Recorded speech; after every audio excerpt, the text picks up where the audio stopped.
Cockrock.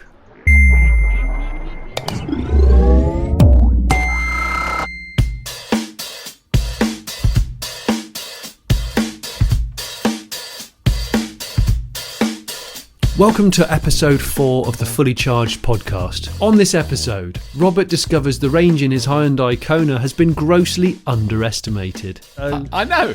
I'm 12,000 miles away. It's insane, isn't it? It's just bonkers. Anyway. That is ridiculous. I get a little excited about a press release. Yeah, very good. It was so press releasey. I've got to go have a cold shower. And I love my new car's dashboard. It just looks like you've got a Sinclair Spectrum sellotape to the dash. Before we head into the show, don't forget to leave us a 5-star rating and review on wherever you subscribe to this podcast. Follow us on the socials, Instagram, Twitter, Facebook, those sorts of things. And why not tell your friends about us on the YouTubes? Without your support, we wouldn't be able to waffle on and talk about nothing, or some stuff about EVs and sustainability. Lastly, thank you to all the Patreon subscribers. That means you and you over there. Yes, and you at the back with no clothes on. Onwards and sideways with the show.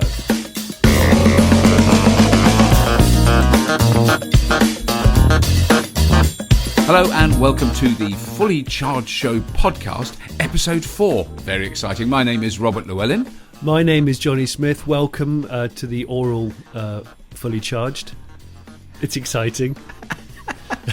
It is exciting. When you say oral, though, Johnny, you do mean you're spelling it that A-U-R-A-L or whatever the hell it is. Do you? I can't believe you have to ask. Come on. Yes, it's A-U-R-A-L. Of course it is. Yes. Yeah, the fourth podcast. You're still in Australia. I'm in Britain still. And it's not as cold today as what it has been, so I haven't got the fleece on. That's right. Oh, you've not got the fleece on. What about your dressing gown? Because I saw those, very impressive. Yeah, I know. I'm not dressing gown. I saw those pictures, very impressive. Last time I had the dressing gown on, I had the radiator on full bore. That's very good to know. Because at the moment I'm very hot because I'm in a very small room in a lovely house in Queensland that I haven't been in all day, and of course it got quite close in here. So there is an air conditioner on, but I hope it isn't making a big noise because it's making it bearable because it's very, very hot. It's been a very hot. Well, of course it has. It's Australia. I was going to say, when is it ever cold? I mean, it's quite warm. Well, I think in the winter. I've never been here in the winter, but I've seen pictures of people I know in Australia with like jumpers on, not coats, but jumpers. No, and they think it's freezing. And the temperature goes down to like 20, 25, and they're all going, oh. But we're not here to talk about weather or the Antipodes. Although there's some I've actually done some really good interviews I say good interviews. I've interviewed some really intelligent people since I've been here. The interviews have not been very well conducted, but some really good stuff. One of which I've just sent over a podcast possibility. We'll see if it works. Really interesting conversation with someone in the renewable energy industry in Australia, of which there is a very large one, which a lot of people outside Australia might not know, but it's a big component of the Australian energy market is renewables. I was counting on how long it would be before you did an Australian accent, but I like it. It's fine. I've just been out for a Thai meal with my mother-in-law and a load of relatives, and it's so hard not to do an impression of Maureen. She's an amazing woman. Well, why don't you introduce this first news piece as Maureen? As Maureen? Yeah. Okay. All right, now, Johnny, I wanted to tell you about Volkswagen, who are producing an £18,000 electric crossover car, which is going to come out next year. Truth. Oh, no, I lied. Not next year, 2023. Yeah, it was so not next year. Actually, 2023.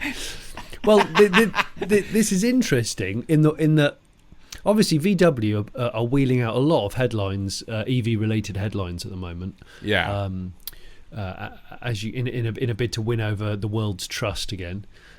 Yes. And bury the hatchet with the diesel situation. But this is cool because launch a mass market affordable electric car that should cost under £18,000 sterling, according to the firm's bosses. Now, said to be part of a modern day people's car project. Obviously that it immediately rings alarm bells as the Beetle to me, but I'm pretty sure it won't be.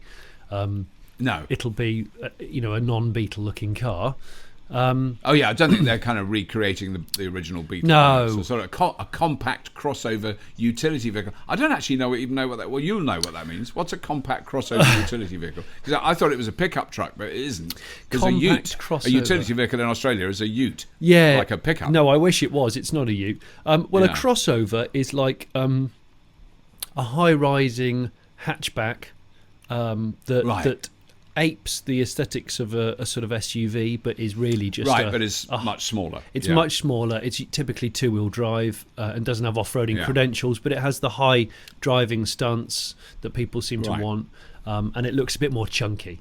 That's the long and short of it. Yeah. So it'll be that, and I guess if it's arriving around about 2023 at the latest, or 2024 at the latest, as they say.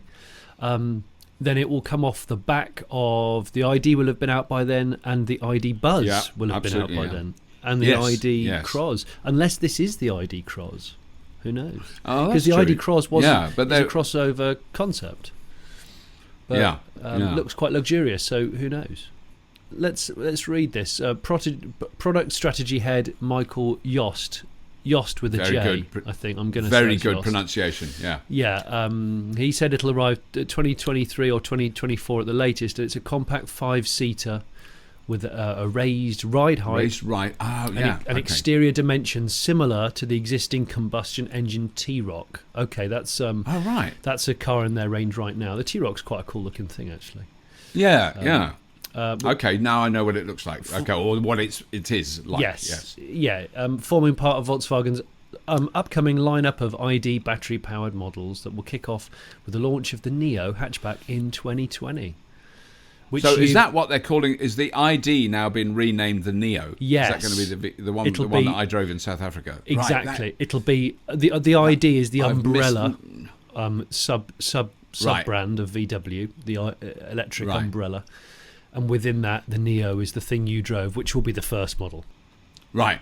I've missed the bit of news where they named it. Well, where they named it the Neo. I don't know where it's kind of, they did it quite quietly, and no one really cares about the name. They just care about the car. No, because names are getting sillier and sillier anyway, aren't they? Yeah. I think the only people that are sticking to their guns with sensible names are people like BMW, where they still just do numbers and letters. Have numbers, yeah. So it's not like you can criticise an X5. You just go, oh well, it's just an X5. Yeah. So it's not a Kona or a which might in some languages be rude, and it's not an e-tron, which in French, as we know, means and stuff like that. Still, I love the fact that the mainstream non-car media only just picked up on this about 3 or 4 days ago. That the e-tron, yes, it does mean French for poo. Yeah. But I love that. But I mean, because that was the other thing that I was thinking about the other day when I remembered my dad with his Ford Cortina, followed by a Ford Corsair, which were all names of Spanish towns. Absolutely. But they've obviously run out of Spanish towns, so they because I don't know that the Ford Torremolinos would do that well. I love you had the Granada, and then and then Seat came along, and they had things like the Malaga. Yes, they did. Of course, the Malaga. Yeah. Forgot about that. The Malaga. There's a few others. Ibiza, of course, Ibiza, the White Island. Well, we all listening to uplifting tunes, and try not to soil the main town too much with Brits abroad. Yeah, I've never been to Ibiza. I'm just going to put it out there. I've never been to Ibiza. I don't know if I want to go. I've been toying with it. No, I don't think. No, I don't think, because I went to test the Renault. Oh God, it's so annoying when you can't remember the name. I had it in the Twizy. Twizy. I did the first test drive on Ibiza, and it's a beautiful island. Yeah, it is unspoilt. The whole of the, but then I came over a brow of a hill, and there was a massive row of massive tower blocks and nightclubs and music that I could hear even when I was driving along in the little Twizy. So I did see that bit. But yeah, the rest of the island is very cute. Yeah, it was very nice. I hear this a lot. Yeah, there's a good Ibiza and there's a naughty Ibiza. Yes, yeah. But the next story I thought was really interesting because we just put that episode out about vehicle to grid charging, and and at the moment all the chargers are the only way you can use vehicle to grid at present is using Chademo. I totally forgot about this. I totally forgot that Chademo was the only way to do it. Yeah, you can only do it like that at the moment, and so there's all these weird boards and kind of organisations around the world. The Charin, I've never heard of these before. The Charin Initiative, formed to develop and establish CCS as a fast charging standard, has published 2 new papers. So basically, they're working on a roadmap for how they will develop CCS to be V2G capable. But it's going to take quite a long time. I was surprised at that. So, and there's certain terms now, because I thought, I'm so cool, I know what V2G is, V2G, vehicle to grid. But then there's, what we've got now is level 1, V1G, controlled charging, which I understand that. So that's when we use the Fastned chargers, you plug it in, the charger recognises the car, it recognises the amount it can put in. It's got that much intelligence in it. Oh, so it knows all of the specs of the car that's being plugged in. It knows its capability. It will know what. Okay, exactly, and it'll know how much it can give to. So that, like, the 175 kilowatt charger won't give 175 kilowatts to a car that can't take it. It can understand that. So there's obviously communication there. But then, so that's control charging. But then level 2 is V1G/H, cooperative charging. Well, I don't know what that is. I'm not going to lie. I was just V1G/H, cooperative charging. Cooperative. Yeah. Right, okay. So I don't know what that would mean. So that comes out next year. And then until 2025, there will be V2H, bidirectional charging, which I've guessed is that vehicle to house. I'm sure it isn't, but that's one possibility. No, I think, V2H, vehicle to house, makes sense. And if it's bi-directional, obviously the house can put it into the vehicle and the vehicle can put it into the house if you so wish. Yeah, it kind of makes sense, that. But then I don't know. So maybe that is easier to do, because I would think that one of the problems is to feed the electricity into the grid in general is more complicated. To run a house from it, if the house is isolated from the grid in some way, or the power that's coming from the car is isolated from the grid. There's a lot of technology that we need to do some episodes about. Well, I was going to say, I'm going to be honest. This is the V2G subject is one that I know less about.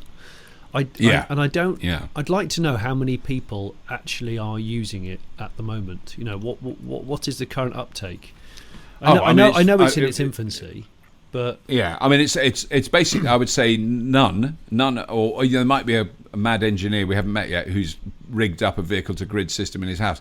The unit that you can get from Nissan, that I don't know that they'd even sell it to you, but there is a unit that could be put in a house. It's about £6,500–7,000. Nobody's going to do that yet. I've seen it. It's got to get a lot cheaper than that.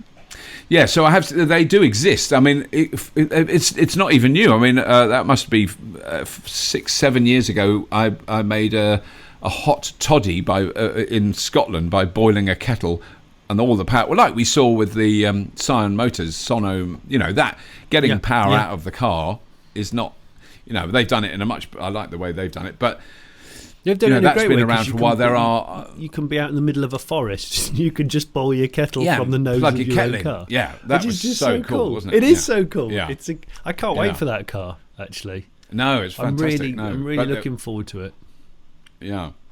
Yeah. But I think the thing is that Chademo's always been able to do that. It's always been bi-directional. So, like at the Nissan headquarters in the UK, there's dozens of vehicle-to-grid chargers that help run the office. I've seen it in Tokyo. Was that in Tokyo? Yeah, in Tokyo, where there was a whole office that was running from 20, 30 Nissan Leafs that were plugged into it. Oh, really? And at the end of so on a business level, I think it's been installed around the world here and there. And the whole idea with that one, when they explained that to me, was that everyone who's got those cars, they guarantee that they've got enough range to get them home. at the end of the day. So they're not draining the whole battery. They're taking a kilowatt hour here, putting another one in, taking a half a kilowatt hour out. It's fluctuating all the time. Okay, clever management. But those were clever management. But the actual boxes that they were plugged into were big. It wasn't like a little thing on the wall. It was a huge box the size of a rapid charger. So it's still quite big, chunky technology. Yeah. So I think it's going to be a while before that shrinks down to a little box on the wall that you plug your car into. I think but that's presumably what this. But it's just quite interesting that CCS, which I've always heard, you can't do vehicle to grid with CCS, and yet there's more and more cars coming out with CCS that it kind of makes sense to do it. Absolutely. I love this bit about for those not versed with the different charging standards. Europe, North America, and some other countries, CCS has been taken on as fast charging standard. Japan relies on Chademo, and China has its own GB/T standard. Never even heard of that. No. And of course, Tesla has its own completely different system. But China and Japan are currently looking into ultra fast charging at 900 kilowatts. Wow. That's insane. Under the working title of Cheoli. Or Cheoli. I don't know how you say it. Chaoji? Cheoli. Oh, Chaoji. Maybe it's Chaoji. Yes, it will be Chaoji. Yeah. Just sounds like a foreign exchange student. But I love it. 900 kilowatts. I've got to say. 900 kilowatts. Can I throw something into the ring off the back of this story?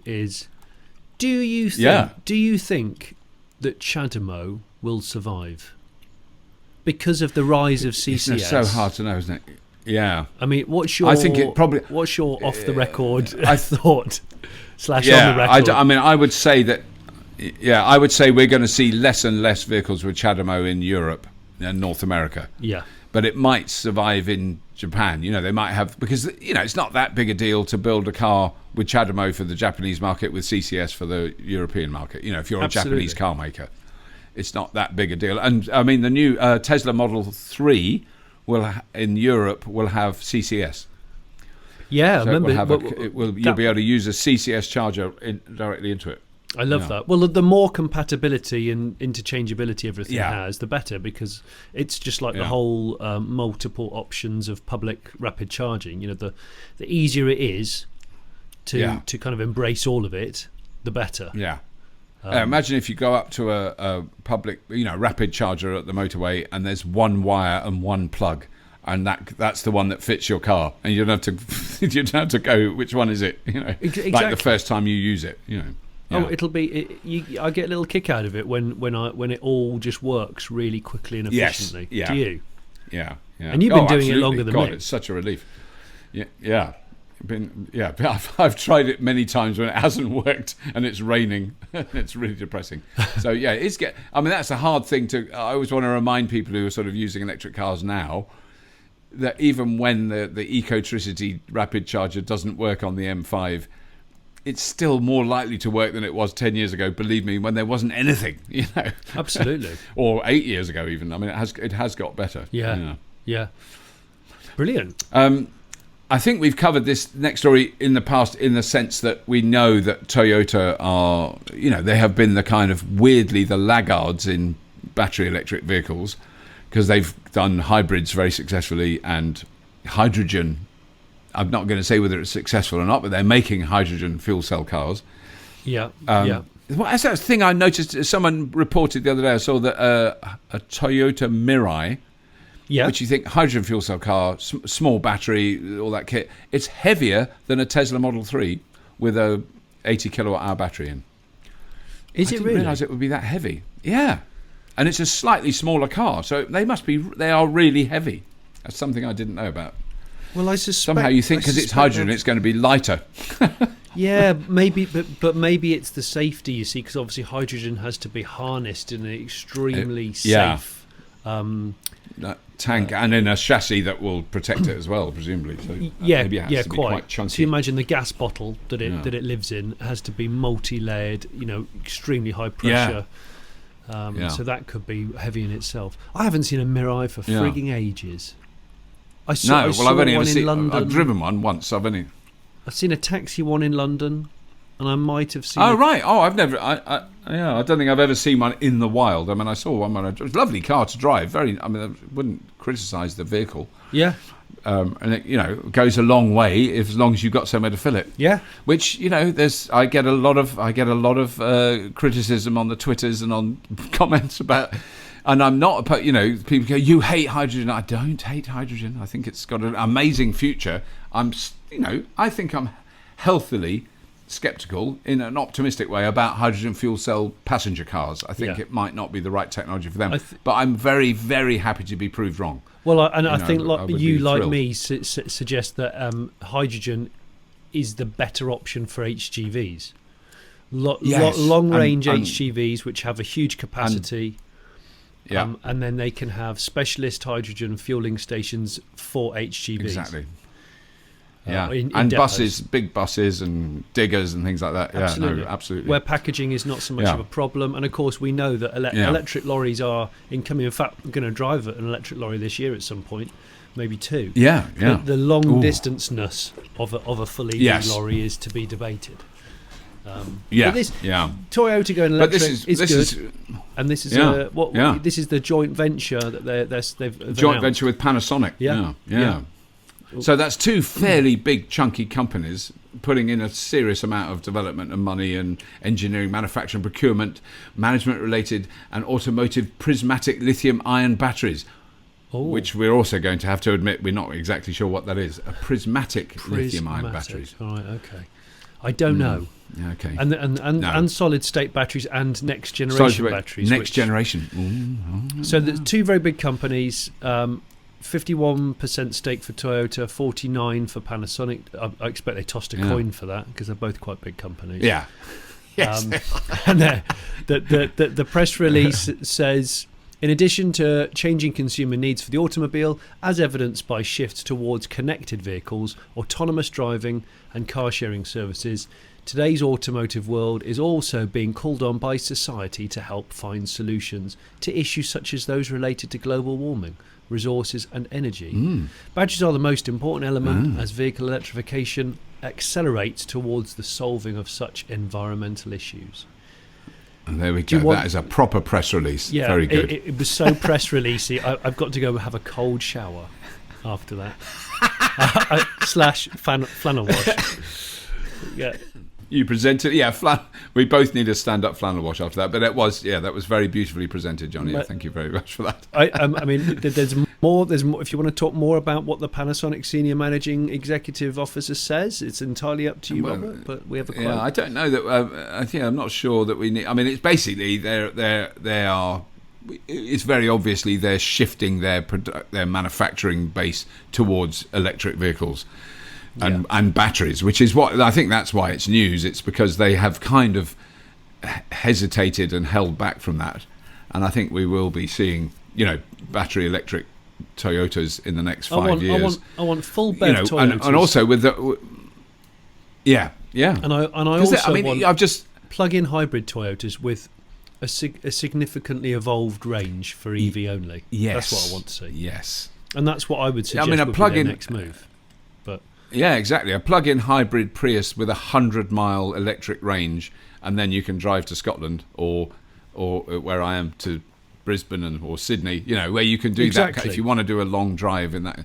But your overall annual petrol consumption would drop through the floor to a few gallons a year, wouldn't it? Which would be amazing. And that's what they should be like. Hybrids should be like that. Plug-in hybrids should. That'd be amazing. Yeah. Yeah, that'd be cool. No, you can only hope that's what they're doing. I mean, we'll have to see what that's, because I've just come back here in I Ubered it. I know there's lots of ethical concerns about Ubers, but I was in a Prius, lovely Indian driver. He was obsessed. All he wanted to talk about was electric cars. Did he? He wants an electric. No. He said he asked what I did, and I always hesitate to say, I don't know. I make sort of telly programs. I mumble in the back. No, I'm not telling. So. And then like an embarrassed teenager.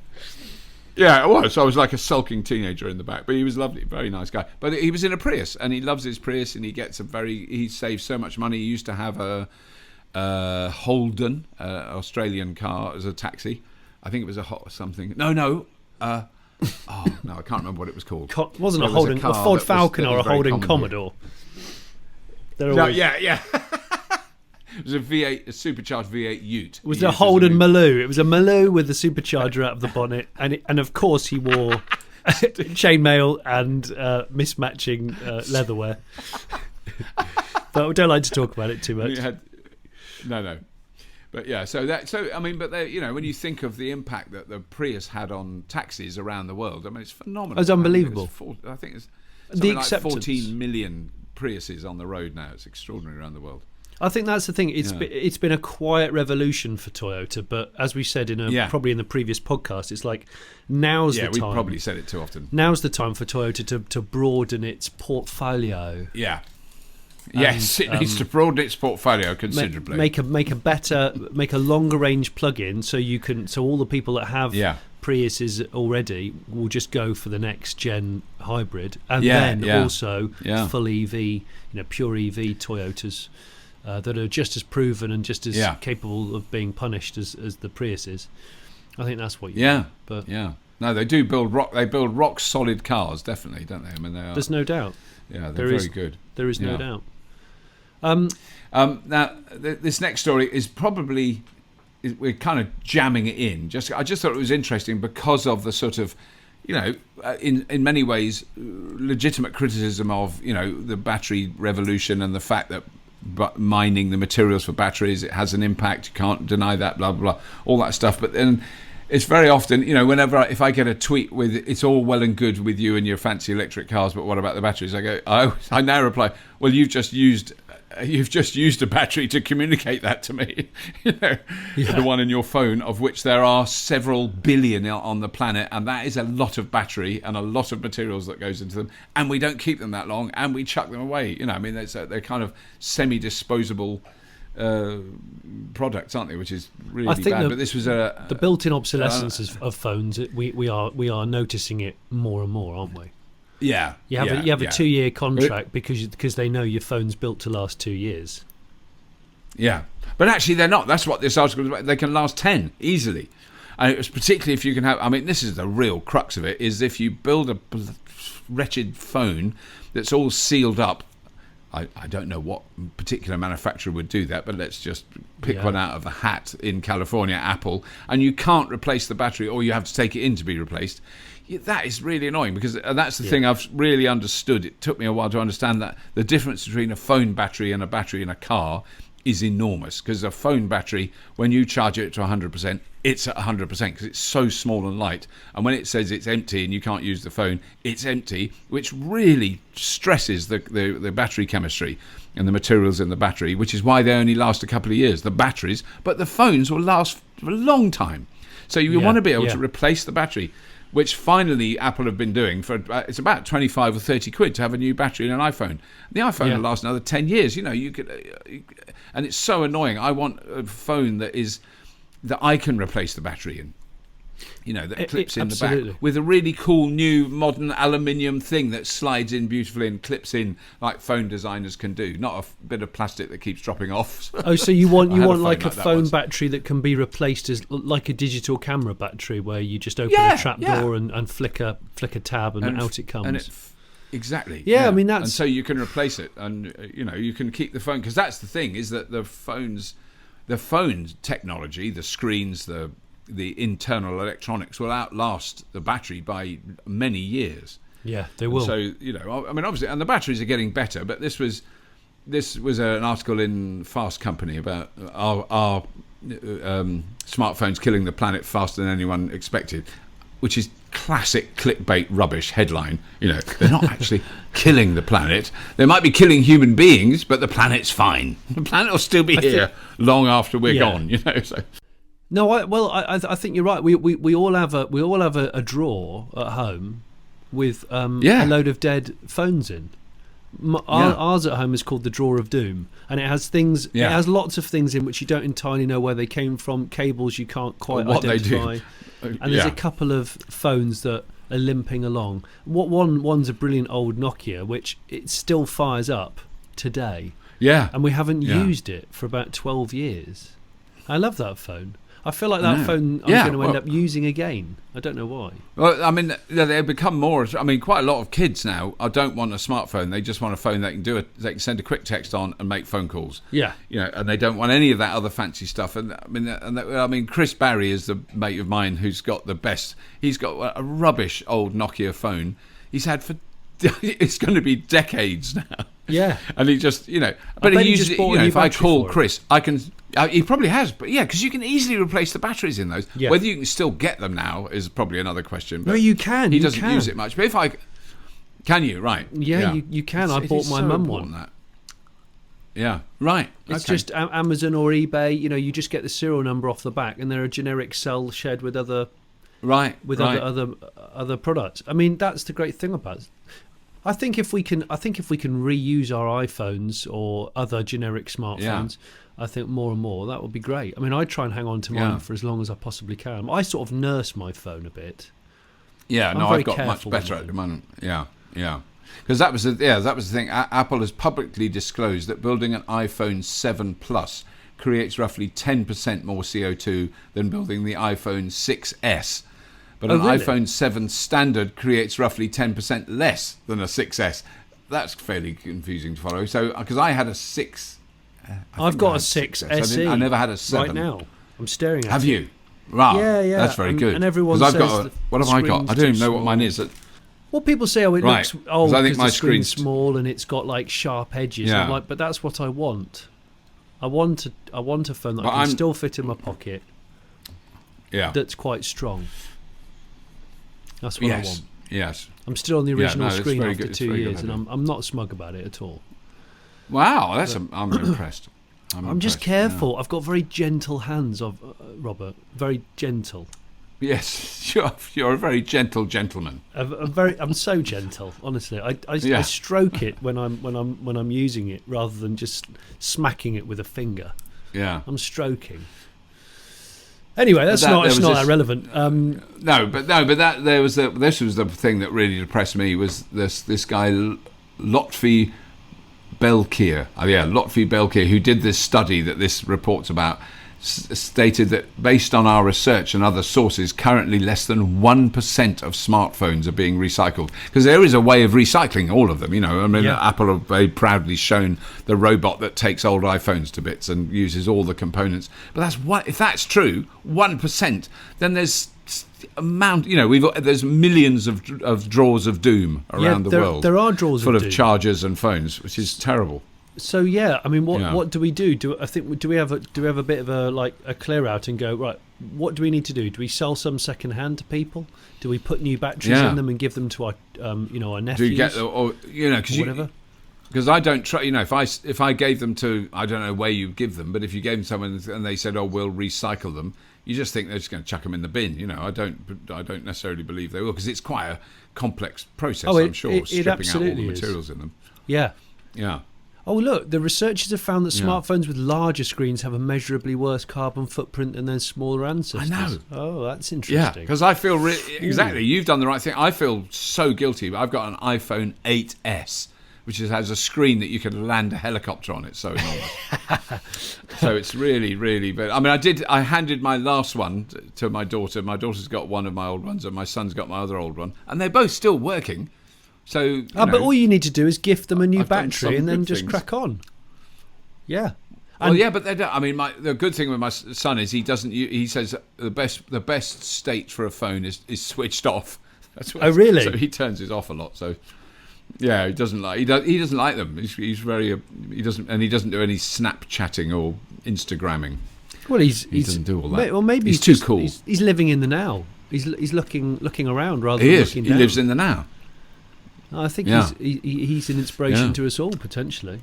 Can I just add, the end of this smartphone story, one thing that I have thought about with smartphones is, the number of new cars I get in to test, and they're harping on about the huge infotainment screen, and touchscreen functions, yada yada yada, and I just keep saying to them for the last couple of months, if you want to future-proof your car, don't supply it with any kind of sat-nav. Nothing. No. Just have Apple CarPlay and Android Auto. and have a screen that and have a couple of input jacks, USBs and that kind of stuff, and that single-handedly means that all you're doing is relying on phone companies to upgrade their phones, and people will typically buy a new phone every 2, 3, 4 years, and therefore we're not wasting our time, because the R&D of a car is like 3 years, 4 years. The sat nav kind of technology is almost at the back end of newness when it comes out. It's not as current as it should be, and then when the car goes onto the second-hand market, it just looks like you've got a Sinclair Spectrum sellotape to the dash of what is a really good car, and you're like, but not only that, is they charge a lot of money as a sat nav for an upgrade, for an optional extra, and you just think, I don't want it. Like, my missus has a new car. She's never used the sat nav since she's got it. She just plugs the phone in and uses Apple CarPlay and uses the nav. And it's like, why don't manufacturers realise that that's the best way to future-proof a car? Am I the only one who's thinking this? I don't know. No, I don't think you are. I think it's a very common thought. And I've been using sat nav. Just Google Maps in Brisbane, because Brisbane's quite a complicated town to drive around. Really easy. Just stuck it on. I've actually, because I've got a camera mount with me for it's filming in the car. I've just adapted it to hold the phone. I'm like an Uber driver. You are like an Uber driver. It's really good. Have you got three different types of air freshener? I should have. No. Because and the Fusion is a little bit uncomfortable. So it's like, I've got roses, new car smell, and cinnamon all thrown into the same cabin. It's a bit much for me. I can't handle that. Yeah. I do not have that, which is a shame. What kind of music would you listen to if you were an Uber driver? I could see you with a Hawaiian shirt on, a nice traditional Hawaiian shirt. I think possibly it would be classic West Coast rock from the mid to late 70s. Are we talking Eagles? Yeah, Steely Dan. And what would you be in? Allman Brothers. I'd like you to be in like an FCX Clarity, and you're constantly wary of the fact that you don't know where the hydrogen is, so you're a bit twitchy.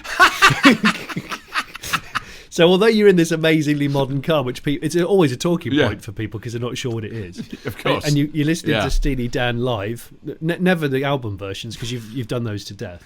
Right. With your Hawaiian shirt on that's unbuttoned a little bit more than it ought to be. That would be me.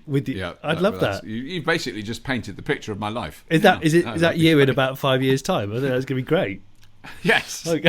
And my wife decided she wants to work in Bunnings, which is the equivalent of. Sorry, did you just say big warehouse that sells? Is this double N or double Bunnings, M? it's called. No, double N for nuclear. I thought Bunnings, not double M. I thought it's like. I thought you said double M. I'm really sorry. So sorry. But it's like the equivalent of Home Base. So it sells DIY stuff, gardening stuff. She wants to wear the uniform and work in Bunnings. So I'll do a bit of Uber driving in a Honda Clarity. Well, you do that, and I have to say I've always really admired the brown UPS uniform. I think it's awesome. The brown with a bit of yellow. It's very, very stylish. It is. I love it. I love it. That's similar to the Bunnings outfit. It has a similar theme. Well, I'll do UPS in one of those electric converted Mercedes slide door lorries, and and you do your FCX Clarity Uber work, and we can still do podcasts. It's fine. Yeah, no, absolutely. We'll still meet up. Don't worry. Yeah. All right. Next piece of news on the agenda, Robert. I thought it was just in fact a press release I got sent by Fastned, who are on a very recent episode, because we use those 175 kilowatt chargers. They had to turn them all off because there was a safety issue, which I think affected a lot of chargers in the United States recently. There was a safety issue regarding the high-powered CCS chargers. It wasn't the charger machine, it was the actual cable. They were liquid-cooled cables, and I think there was some sort of safety issue. So they sent this thing that they've had to switch off all their CCS outlets for 175 kilowatt chargers because of a potential safety issue. As you can hopefully understand, safety always comes first. There we go. You see, Fastned, they like safety. But in the last days, the manufacturers carried out additional tests to exclude this possibility. So it's obviously they're okay. they've been switched on again. Sorry for the inconvenience. But I just thought that, because I'd heard all these stories about all chargers in America have been turned off, and then you look at it. Now, it's not all of them, actually. It's just the very few. It's just of these new high-powered ones. There's clearly going to be teething troubles with it. Yeah. Well, I think that Fastned have obviously, the experiences we've had from the rapid chargers in Europe with Fastned have been nothing but convenience and wonder, haven't they? And those liquid-cooled cables are amazing. They really are chunky pieces of kit. You wouldn't want to pay for those. I wouldn't want to think. No. You don't want to be one of these people that chainsaws them off near, like people that steal railway cabling next to railways. I've heard it's theft of heavy duty cable is quite common. It's quite common. I don't know if it still is. It certainly, there was a sort of spate of it because of the price of copper was so high. Yeah. Yes. And there's miles of copper wire lying by railway lines. I've not actually heard more recently if it's still going on. I'm sure it does in some places. Not so commonplace though. I wanted to just quickly add in Ford F150 electric pickup truck. Oh yes, it's been in the news. The spy shots. Yeah, some spy shots of an F150 pickup truck, which is, for people that don't live in America, the F150 is the best-selling vehicle in America. Actually, it's been for many years, and it's definitely the best-selling. It's extraordinary, isn't it? Yeah, they sell. They were selling 1 million a year from memory. Which is it's incredible, I know, isn't it? Yeah. I mean, we say it in a blasé way. 1 million pickups. That's just one make, one model. Yeah. And there's a plug-in version that's been spied and photographed in semi-disguise, charging in the States. But I can't wait for it. I'm looking forward to it a lot. And I suppose we're going to have to mention Rivian again. Maybe the Rivian limelight stealers have definitely spurred this on. I don't know, but it's very hard to think. It's because that got so much press, and you sort of. I always think, they won't notice. They're busy doing something else. I think if you work in Ford in a kind of management capacity, you do notice things like the Rivian launch. Those are the sort of people who do notice it. Going, oh God, everyone is talking about this car. What's going on? Oh, absolutely, and so you should. Like Ford have got such a good history, but they are somewhat quiet when it comes to plug-in stuff. So bringing out a utility vehicle like an F150, which is now aluminium, it went from being steel all its life to aluminium maybe 2 years ago. I didn't know that it was aluminium. So it's a really good truck, and I've actually I've had a ride in a couple of them, and they're pretty fine trucks. I mean, the bang for your buck is exceptional. So, a nice double cab one of those with full EV propulsion would be amazing. So I'm hoping we'll get some more news on that soon. No news that whether it'll go into production this year, next year, or what. We'll hear more. We'll give you more news when we know it. And the other thing I wanted... More news when we know it. Yeah, and also, staying in America, there's a really exciting project which General Motors have been piddling around with. And I first got wind of it at after the SEMA show at the end of last year. And it's called the Chevrolet e-COPO Camaro. Now, COPO is it stands for Central Office Production Order, and it goes back to the sort of 1960s when, if you wanted to build a homologation special, or you wanted to order like a really weird one-off kind of derivative of production car, you'd go through the COPO. So you'd say, I want the base model body shell with the most expensive engine, with the manual gearbox, with the drag racing suspension, and you'd get it through as a road car as a special order. And COPO still exists. Yes, yeah. And Chevrolet have brought out this COPO Camaro. So it's an e-COPO, it's electric, based upon the newest 2019 Camaro muscle car. They are going into the realms of EV muscle. Now, the thing's awesome. It's 720 horse, 630 pounds-feet. Wow. It's 800 volts.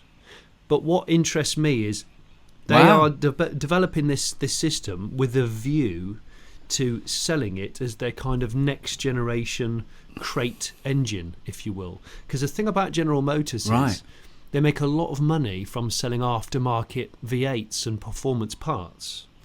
In fact, they might make more profit on that than cars right now.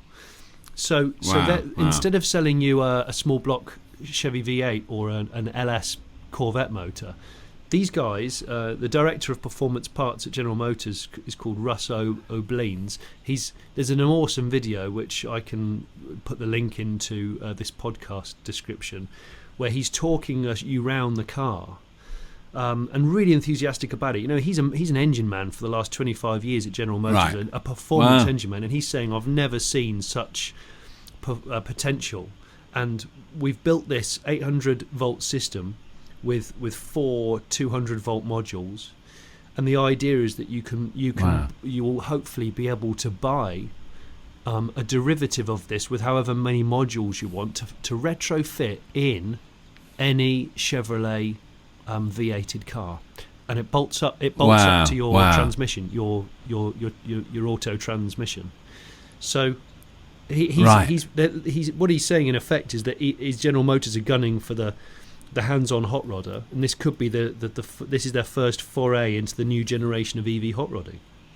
Wow! As someone and the car's been seen wheeling on the strip, doing early 10-second quarter miles. It's a big car. Wow! Yeah. And it's running dual Borg Warner motors. Under the bonnet, it's all pretty and polished, and attractive. But yeah, for me, it's done a 10.14 at 130 miles an hour, and apparently that was running at 80% power. So on the one hand, I am cheering that this could be quite groundbreaking for modified EV performance. Yeah, breaking even more into the mainstream. And on the other hand, I'm a bit sad because I feel like the flux capacitor might have its world record stolen imminently. Because I feel like General Motors might have a little bit more of a budget than I had when I set the world record in 2016. They will have a slightly bigger budget. But what is your record time? Was it sub 10? Yeah, 9.86 seconds. Right. Over the quarter. They reckon that this car is capable of mid-9s, and I should think it will enter into the mid-9s if it's doing almost a 10 dead at 80%. On drag radial tyres, crucially, not slick tyres, so DOT approved road tyres. I mean, it looks awesome. You must Google this machine. Yeah, I bet. Oh, I've got to see it. I want to see it. It's for me, it's just bloody marvellous. And I sincerely hope that General Motors follow it through with something that customers can buy. They're just saying at the moment that the next step is that we're making it a safe, easy package for customers to be able to fit themselves. GM needs to manage the safety element. We're used to knowing that gasoline engines are dangerous and gasoline is dangerous, but people are still unaware of the invisible dangers of electricity. So what they're trying to do is make sure that this could be a plug and play option for the everyman, and I'm being really enthusiastic about hopefully kind of EV muscle, EV hot rodding. So I'm all for that, damn it. And off the back of that dream I had about my Impala, I'm wondering whether or not this could be what I could fit. I just wanted to end on like something really exciting and that's looking bright for the future of aftermarket EV, as well as kind of like off the shelf brand new cars. Yes, exactly. I mean, I think that's something that there's a lot of people over here talking about. How can we convert cars, and someone should come up with a business that converts existing vehicles to, particularly if a manufacturer does it, all the complexities that Richard at Classic Electric Cars talks about, using cars that have airbags and a lot of electronic controls, and how complicated that is. But if the manufacturer builds a unit that can slot in the existing frame and into the existing electronics, then it becomes a whole different ball game, doesn't it? I mean, it does make a lot of sense. You imagine if Nissan did a kind of simplified version of the Leaf drivetrain that you could buy on a crate. And you could it could be on a subframe that you could fit to a Micra that's 7 years old. Yeah. Or like my wife's Figaro or something. and suddenly you go, that'll be a separate business for Nissan, in the same way that GM are saying, they know that their parts business is worth good money. Yes, but they're looking for what comes next when people are bored of buying V8s and all of that stuff. What else are they going to look for? So I kind of applaud V8. I applaud GM for that.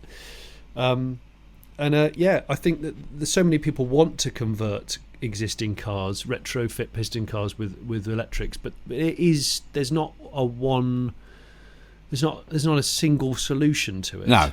And it's very rarely as cheap as they think it's going to be. No, but, exactly. Yeah. But we are definitely moving closer to that. Yeah, I just wanted to quickly mention that I'm living on a very quiet little side street in Brisbane, in Queensland, and I've seen a couple of Teslas. But what is so funny is every day someone drives past in a Nissan Leaf with all the windows open, with the loudest American Cockrock. I don't know what else. Not American, Australian. Cockrock. It's very AC/DC. So they'll be. Well, that's what that's what my wife calls it. Classic Australian Cockrock. So it's big thrashing guitars, big guns. But it's so weird. So there's I'll hear this rock music coming down the street, and I look out, and it's a Nissan Leaf, and there's a guy there tapping his steering wheel as he goes up, and he goes around the little roundabout at the end of the street. And zips off up there. I can hear him like 2 blocks away. He's got it at maximum volume. There you go. Maybe he's got himself an aftermarket system on it, but it's because he knows his music sounds better without an engine on board. Yeah, he knows exactly. He doesn't have to. He knows, and it also warns people he's the drum coming. solo sounds better. Yeah, he knows the vocals will be clearer. Son's engine. He knows that that sort of slap bass part of the track which he likes particularly, that's even clearer. Son's engine, classic. Yeah. I'm not sure Cockrock has much slap bass, but I just thought I'd put that in there.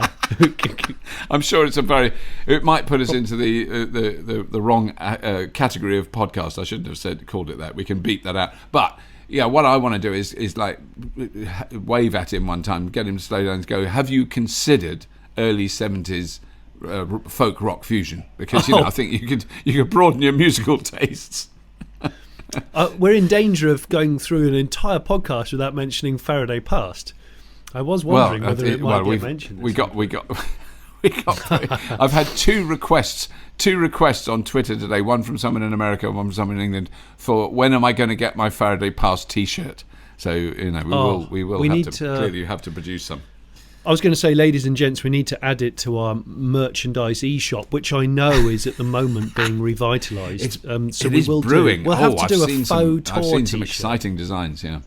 Yes. Could we do a faux? There's a list of tour dates, and there's just fictitious but I want them to places. all be. I want them to be they've all got to be towns akin to Stamford in Lincolnshire, Tewkesbury in Gloucestershire, Hereford. Yes. Well, couldn't they follow the ley lines? They'd have to follow I don't want London and Manchester. They could follow ley lines. There's a lot of ley line mentioned. Trowbridge in Wiltshire. Folk. All I'm going to say on this podcast is the next time I speak to you, I will have looked at, poked and sat in the almost production finished Honda Urban EV. Oh my God. Boom. Yeah, boom. Big time. Yeah. That is exciting. That is very exciting. For me, that is boom. Yeah. No, I'm really looking forward to hearing more about that. That is a very exciting development. I mean, I think somehow those two are sticking with me. The VW, whatever it's called, I've forgotten. Not I was going to say Neo. ID Neo. ID Neo and the Honda Urban EV. Those two, for some reason, have really stuck with me as like, these are the ones we've got to keep an eye on, because they're kind of both, a real big leap, I think, for both those companies. And it's the potential lower cost and longer range of those. I was going to say it's it's affordability and style. Yeah. And mass production. Yes. Yeah. Yeah. Yeah. No, very exciting. It's exciting, Robert. Yeah. No, I'm really looking forward to hearing about that. Yeah. Very good. Very good. Okay, well, Jonny, I'm going to let you go. It's time to sign off, isn't it? We should sign off. We should say to the lovely listeners, thank you very much for listening, because it's been a joy to do, and I hope you'll listen to more of them. And what else should they do, Jonny? I don't know. They should watch YouTube. Oh, you should watch. Yeah, what? Can you watch the main show, the fully charged main show on YouTube? There's some very good episodes coming. I believe there's some news about that, Robert. Haven't we just passed a milestone of views? We have passed a milestone of views. We've just passed 50 million aggregated views, which does sound to me like quite a lot. Like if you won the lottery and you got 50 million quid, that's a lot of money, isn't it? Seriously, if I won 50 million sheets on the lottery, I would happily give you several million sheets. Happily.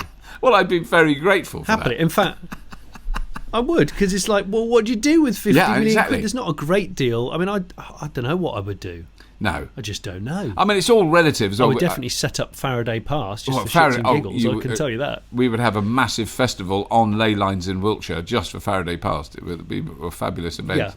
But I mean, it was also powered by wind and solar. I do keep it in perspective of some of the very, very successful shows on YouTube who have like 50 million views a week. It's taken us nearly 9 years to get there, but still, I think we're very thrilled and very pleased that people are watching, and also the views count going up much faster than it ever did. It is getting.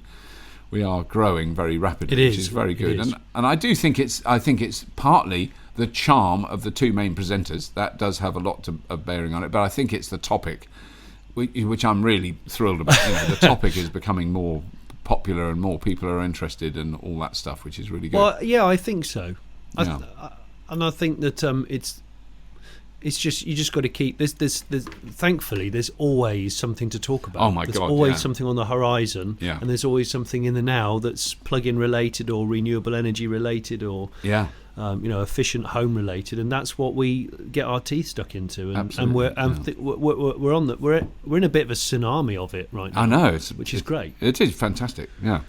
So, I mean, please do... So, thank you ever so much. Yeah, please do keep watching. Please do have a look at the little Patreon link, which will be under all the videos and all that stuff. Don't want to go on about that. And subscribe. Do subscribe to this. There's a lot of ways of subscribing. It's really easy to subscribe to podcasts. Even I can do it. Even I can do it. Yeah, even Jonny can do it. Both of us can do it. Click a like button. There must be a like button and all that stuff, and tell your mates and all that stuff. Because people seem to. I can understand it because I do listen to lots of podcasts and audiobooks. I do, and I do get it, and it is really nice for us. It's a different feeling, isn't it, that we can just waffle on. Well, I think if I'm going to be completely honest, it sort of ticks a box for me wanting to be a DJ at some point in my life. I never have. I've never done a radio show. Right. I quite like the idea of doing a late night driving show. Oh, Johnny Smith here. It's just a chance to play. It's just welcome to the 11 till 1 slot. I'm Johnny Smith. I'm just going to kick this off with Broken Wings by Mr. Mister. Off we go. You'd have to play some Toto around midnight. Oh, there's absolutely. It would almost be a regular fixture. It's coming up to midnight. We've almost run out of Toto songs to play. I'm just going to have to play another one. Bloody hell! Is it going to be Africa? I don't know. Let's just do this. But I do love the podcast, and if I was going to say, if anyone has suggestions as to what you want to hear on the podcast, if there's any regulars, if there's some stuff you want us to talk about on a regular basis that we aren't covering, yes, that's please, true. Yeah, do let us know. Yeah, I'm sure you will. No, do let us know. Yeah. And as always, if you have been, yes, we got it wrong. We got it wrong again. We almost got it right. We all got it wrong. We're going to get it right.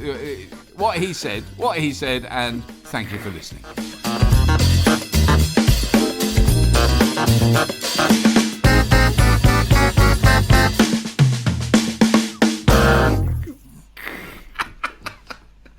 Bye. That was great. We're such a pair of flutes. Oh my God. Amateur flutes, that's what we are.